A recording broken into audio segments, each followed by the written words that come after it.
Hello, viewers. This is evening here. Good evening. It might be morning. It might be afternoon time. It depends on where you are watching from. But all the same, I want to say you are welcome to listen to me. I have, I would say, a piece of advice to give. This concerns the incident I saw on Facebook today. In the morning, I was just flipping through my Facebook pages and I came across this incident that really broke my heart. I saw it on Facebook. It was very disheartening. It's the incident regarding a pregnant woman that went to hospital and then she never came back home. The baby died and she died. That incident really touched me. It weakened me.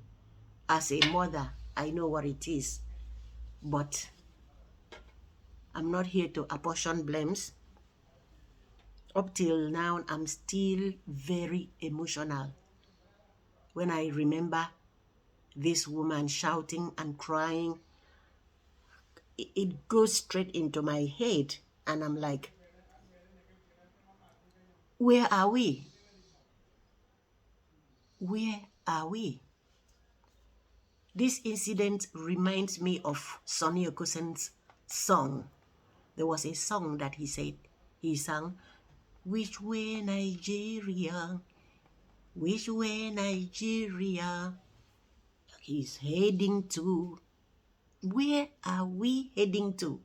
And I just think within me, I said, is this where we were heading to? Is this? I don't know what to say. With that type of happening, that was something that could be avoided. It's avoidable death. It is something we could have avoided. Where did we go wrong? Like I said, I'm not here to apportion blames. I'm not here. But the truth has to be told. Something went wrong that this woman didn't go back with the baby, didn't go home with the baby.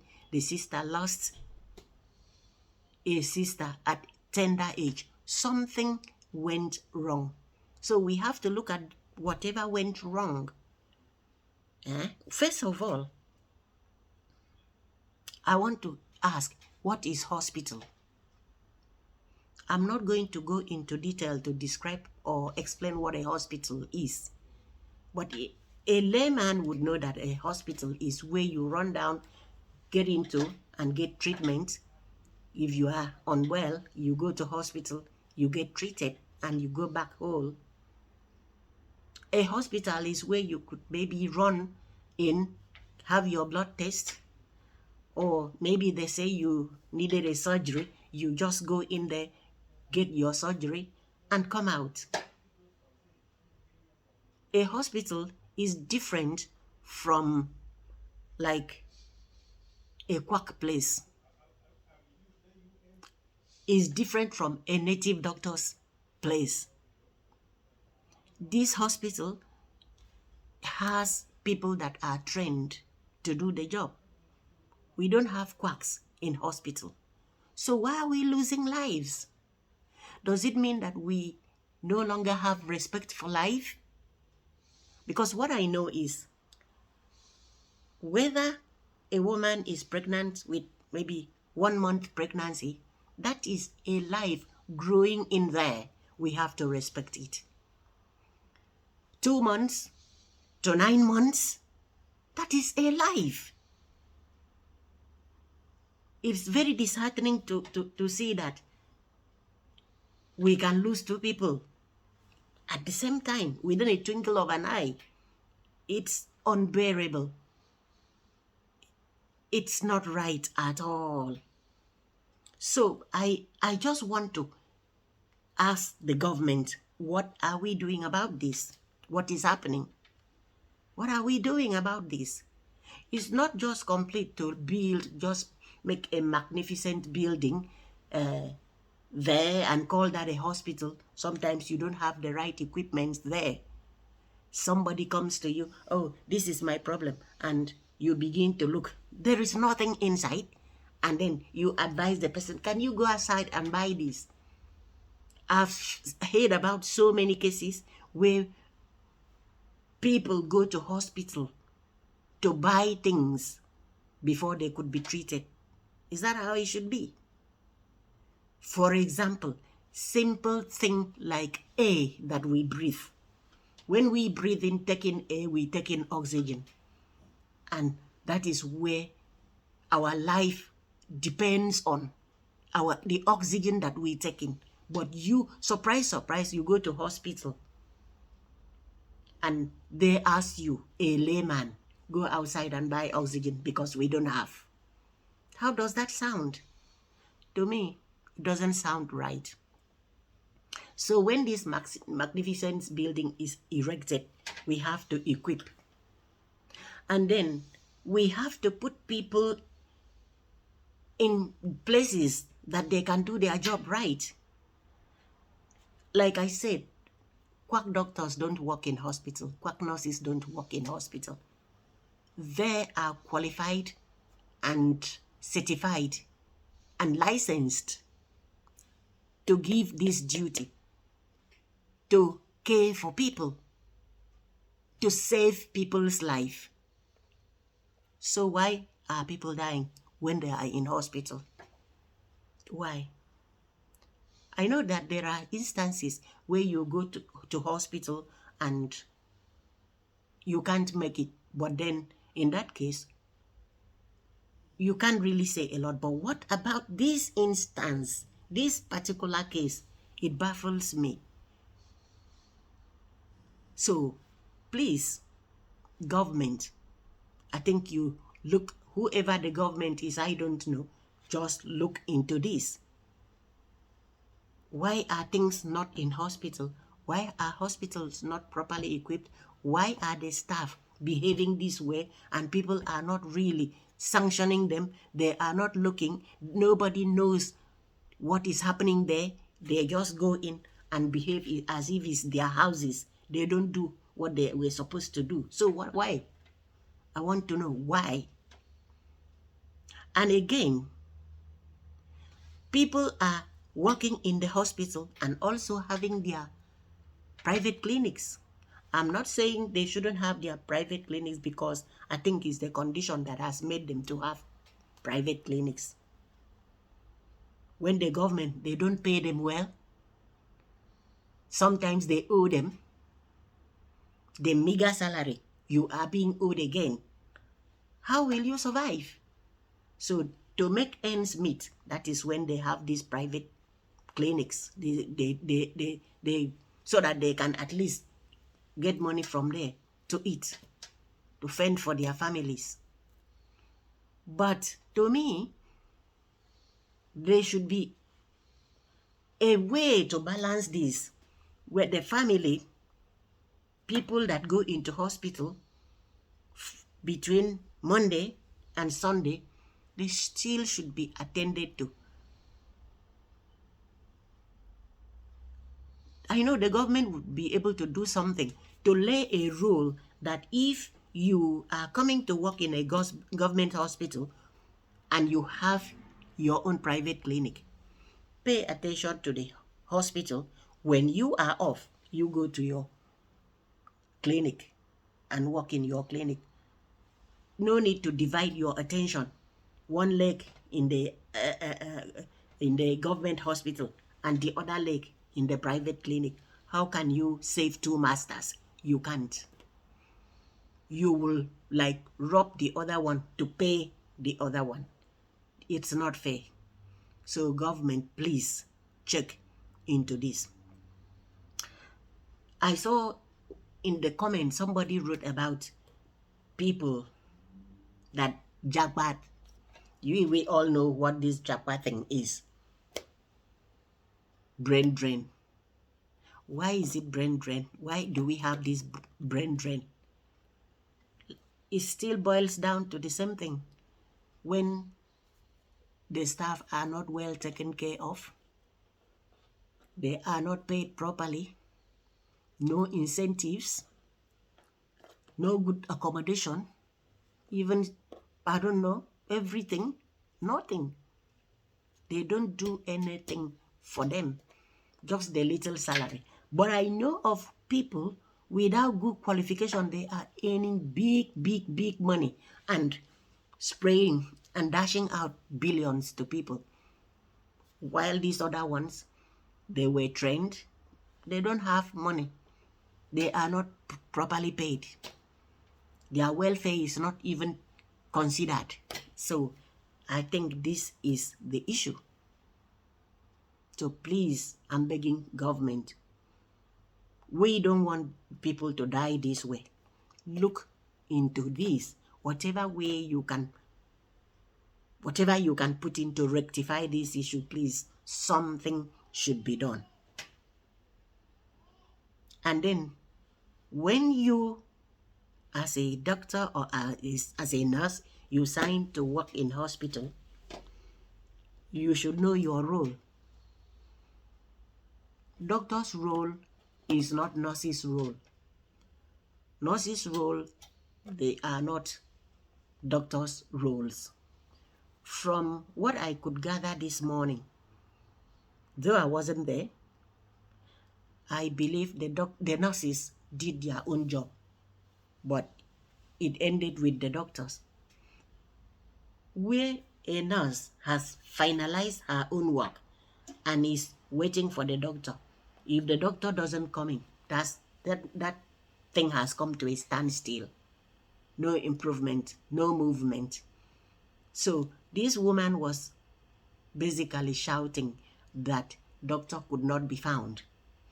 And she mentioned that her sister, stayed for 3 hours. From my own understanding, it wasn't 3 hours before she died, but 3 hours waiting for doctor. I know somebody mentioned in the comment section that if somebody comes to the hospital and dies within 3 hours, it means she was already dead at home. I said, no, you are talking what you don't know. That's trash. Because in life, even if it's only 1 hour remaining, something could still be done. And in this case, this woman was bleeding. There was no blood. If there was blood, we could have saved this woman. Maybe there's no more, maybe blood bank. There is no blood in the bank in the hospital. But can't we ask next of kin or relatives to come for cross-matching so that we see if they could donate something for this lady? But nothing was done because nurse cannot go to say, let's check you for cross-matching and see if your blood will be okay to put. She can't do that. She's limited. Her job is really limited. It's the doctor that would look and say, okay, we might need blood because this woman has bled. We might need blood. So can any of you go for cross-matching and then to donate? But there was no doctor. Doctor was nowhere to be found. When somebody is on call, he should be around. And God is so faithful that nowadays we have phones. Even if you are at your home, as long as you are on call, the nurse or whoever picks the phone to call you, oh, a case has come. It is your place to report immediately. That initial response is very vital. So when this woman came, I'm sure attempts were made to get the doctor to come in. But nothing happened, and this woman waited 3 hours. Why? Why should a pregnant woman that is in labor, that is bleeding, she has seen hell, be waiting for doctor to come? In 3 hours' time, we're still waiting. And I'm sure maybe the doctor came and the theater people could not be found. Or maybe theater people came, but people in the laboratory couldn't be found. This is just horrendous. It's not right.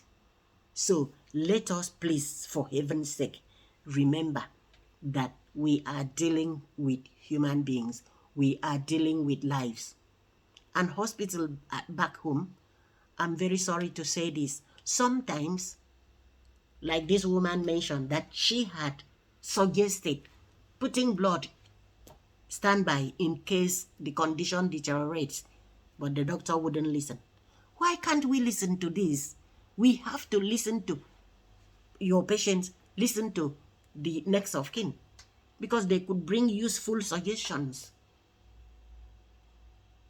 In advanced countries, they rely on whatever the patient will say, and they rely on what the next of kin or the family member would say. So why is it so different in our case that you can't even suggest something that is concerning the care, your own care? You cannot suggest something to doctor. Or sometimes you go, oh doctor, this is what I have. I don't do this. I don't take this medication. I react to this medication. So I do. Oh, shut up. Are you a doctor?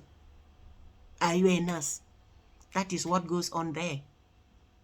They have the right to say what their feelings, to say out their minds. They have the right. They have the right to see their records. Whatever you are doing for them, they have that right to see it, to know what is going on. Not when something like this happens, the next thing will be people to go in and falsify things. But the poor woman has gone. The baby has gone. Who knows what that baby would have been tomorrow? It is not right. It is not right. So I have seen still on the comment where somebody says this is negligent from the doctor and the nurses. I'm not trying to defend the nurses because I'm a nurse. No. But I am here to let you know that the job description is different. Nurses' job description is different, and that of doctors is also different. I cannot trespass to do what the doctor should have done. As a nurse, I can't trespass to do what the doctor should have done. If I go there, I might end up in trouble. So, to me, I still feel the nurses did theirs, because unless the woman was, maybe I was deaf, that I didn't hear, maybe the woman shouted that the nurses were there and the doctors were there, but the nurses were there and they did their part. Where was the doctor for 3 whole hours? It is not right. Please, let us be mindful of what we do. A hospital is not supposed to be a death trap. Hospital is not supposed to be a place that people dread going. I know very well that in the village, when you have a problem, all your mind, you say, if only I can get to hospital. We don't even know where this woman came from, whether there is a very rural area that she came from. She, in her mind, she was saying, if only I can get into hospital, I will be fine. And yet, she was in hospital and she was let down. This shouldn't be happening. Please, this should not be happening. Let us check ourselves. Let us work with our conscience. We should be conscientious in whatever we are doing. We are dealing with human beings, not animals. Even with animals, you really have to pity animals. You really have to have that sympathy for the animals. Then what about human beings? You just throw away lives as if they are nothing. It is very bad. When I did midwifery, when I studied midwifery, we were told to be careful that you don't lose the life of the baby and that of the mother. But that has happened. It's very shameful. In this era, it is extremely shameful. And I've seen there that they say it was only one doctor on call. I'm not sure about this. But if it's truly that it was just one doctor on call, doctor shouldn't be one on call in a whole hospital. Would that not be a shame for government to put one doctor for a big hospital like that? So it means that doctor will be in charge of gynae section and will also be in charge of ordinary medical section. It's a big shame. Please do something about it. Thank you.